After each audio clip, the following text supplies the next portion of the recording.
Hello everybody, I hope you all are doing fine. This is your professor, Anindya Paul. Today we are going to be talking about software as a solution or software as a service. Last time we talked about some of the basic architecture of cloud, the different kinds of cloud, and we also looked into the different kinds of cloud-based application. We talked about SaaS, PaaS, and IaaS. So today we will start our SaaS or software as a solution model. We'll talk about some of the advantages and disadvantages and how some of the companies are utilizing the SaaS solution. And we'll also look into some of the open SaaS and something called mashups, where we will actually see multiple companies using SaaS into a little more details. The SaaS is a solution model in which the users would actually use a web browser to access the software that would reside along with the programs and the user data in the cloud. So for the companies who actually uses a SaaS solution, they can actually go ahead and eliminate the in-house data center based applications and any kind of administrative support that goes along with it.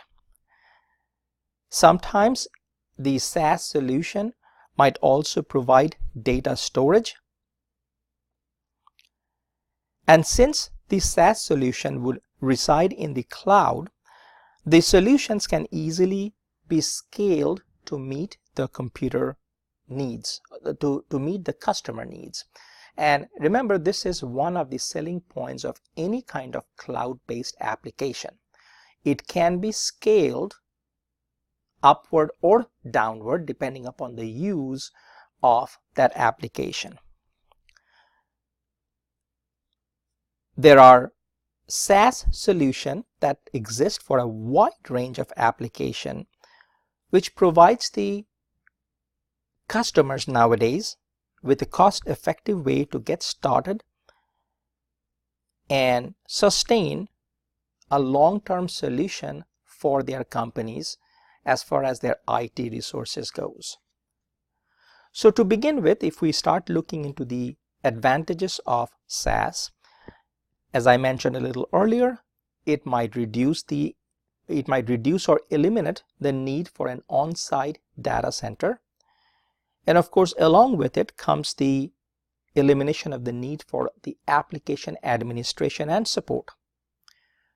Also, it would allow the customers to pay on demand, which is scalable, for software use, normally on a per user basis. So you do not have to buy this most expensive license, not knowing exactly how many people are going to be using that application. So you can go with a solution where you would increase or basically pay according to the number of people who are actually using the application. The SaaS solution offers the application processing of data storage scalability. And of course, it also offers you a device independent access to your key application. This is very, very important. You are not tied with your device and the licenses. You can actually move from one device to the other because you are actually accessing the application and the software through the cloud. So it's only one license that you need and you can use it across various devices. And of course, it also provides a means for backup. So any kind of disaster recovery effort is resolved, or any kind of disaster recovery could be easily obtained because things are stored in the cloud, not on your server as such. However, the biggest concern or the potential disadvantage is that the applications reside in the cloud. Along with it, some people think about the security, and also it's a hard thing to let go of the data that you have been keeping for all this time. At this point, it is also important to mention that depending upon the kind of business and how much access do you need on the data that you are storing, you may or may not implement the SaaS solution.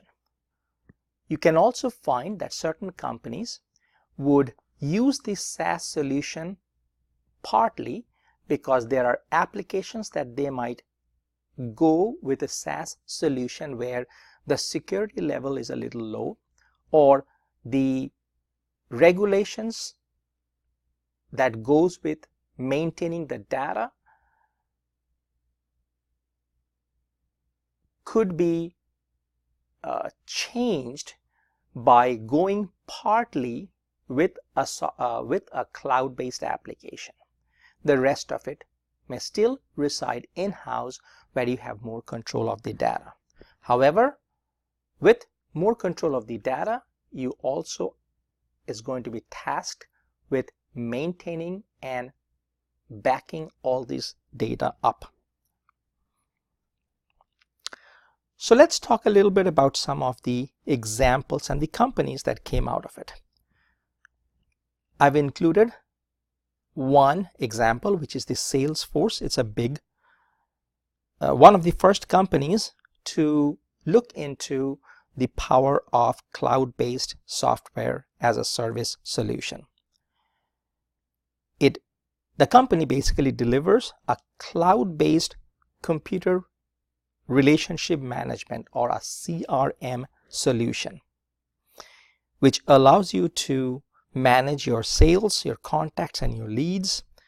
You can centralize all this contact information, all your presentations and projects, and share it across the company with different people at different levels. Any kind of sales information that you capture or gather can be shared with others. And of course, again, having such a shared resource, any kind of project quotes that you get can also be shared. So there are various ways you can actually utilize this particular solution. Another example could be Taleo. So it is also a SaaS, or a software as a service solution, which deals with human resource management. You should look into how this particular company is utilizing the solution model. Sometimes you also see the multi-tenant nature of SaaS solution. The multi-tenant solution allows two or more companies sharing the same server resources. So you have one SaaS solution which has been adopted by multiple companies. It does reduce the cost of implementing such a solution. Open SaaS solution is the application program that runs an open SaaS solution in the cloud, uses a specific language which runs on a specific operating system using a specific database management system. However, when we deal with an open SaaS application, it generally uses an open source programming language. So when we talk about a SaaS solution which is using a specific model or specific language, utilizing a specific operating system, that's more of a customized solution, whereas you can also have an open SaaS where you are using some of the open standard languages an open operating system.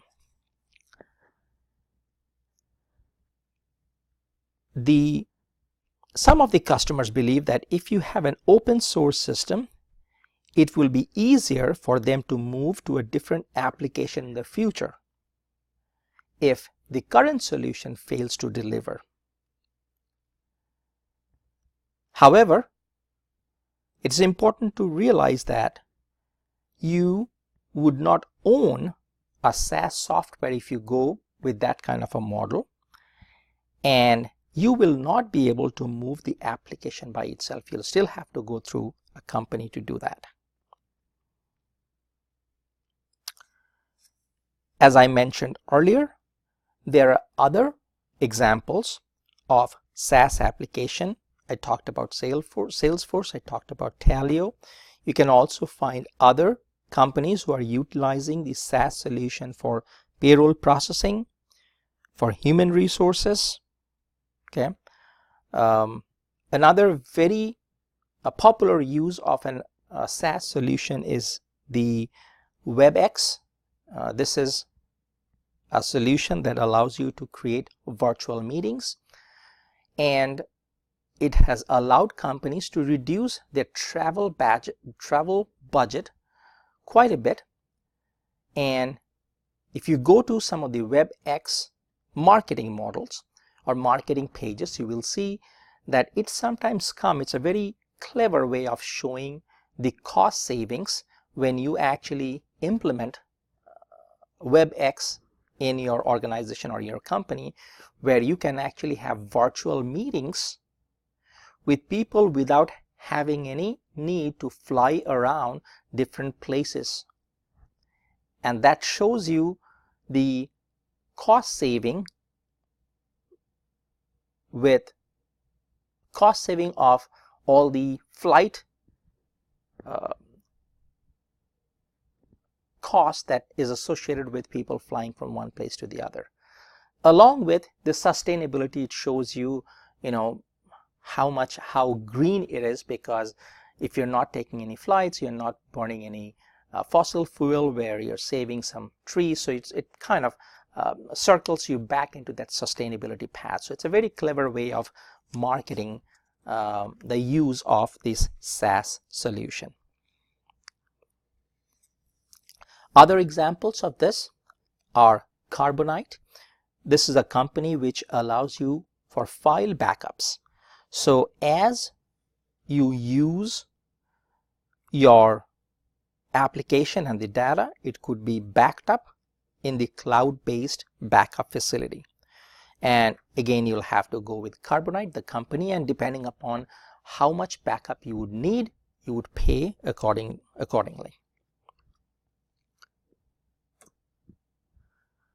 The next thing that we want to talk about is mashup. What is mashup? A mashup solution is something where you have many companies which needs a variety of SaaS solution. And depending on the various solution providers, the company may create a mashup, which means you are not only getting one SaaS solution from one company. You might need a SaaS solution where you're using Carbonite, where you're also using WebEx. So you need to have multiple SaaS solution being integrated as a mashup solution. So you can have an HR solution, a payroll processing, a project management. So these are all different kinds of solution providers. And what mashup does is, depending upon the providers, the company may create a mashup, which is nothing but a collection of services joined to create an overall solution.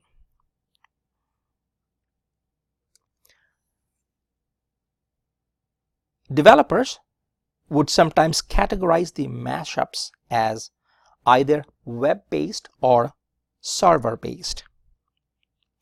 Of course, if you're looking at a web-based solution, it is using the user's browser. Most of the time it's a JavaScript combined with various content sources. And if you're looking into a server-based mashup, then an application runs on a server that combines the data which resides on the server. We are also seeing some of this being utilized in the education, where you find online education, which is growing by leaps and bounds, where they're using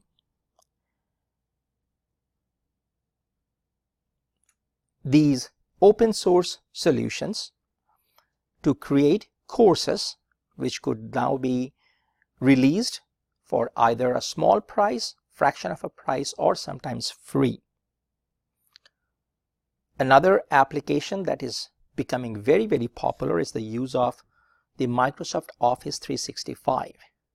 This is a cloud-based application which allows you to have the users utilize all the applications that are included within the Microsoft Office, things like Word, Excel, PowerPoint, Outlook, and more, as a cloud-based application.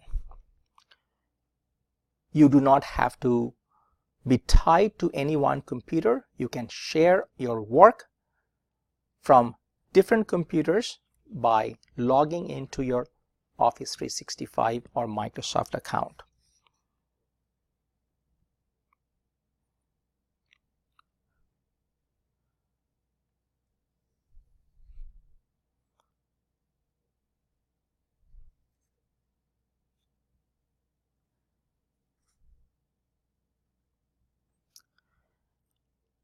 To end our discussion with the software as a solution service, it is important to know that you would find a service-oriented architecture, which is nothing but an application development methodology with which the developers would create solutions by integrating one or more web services. Sometimes we refer to these web services as remote procedure calls. Some of the developers refers to these web services as an application program interface, or API. We have examples nowadays with Amazon or eBay, which would provide APIs that programmers can use to purchase products from across the web using the programs that they create. So you can create your own website and then incorporate only the payment module from an eBay or from Amazon. So that's how you're utilizing parts of these web services into your own creation.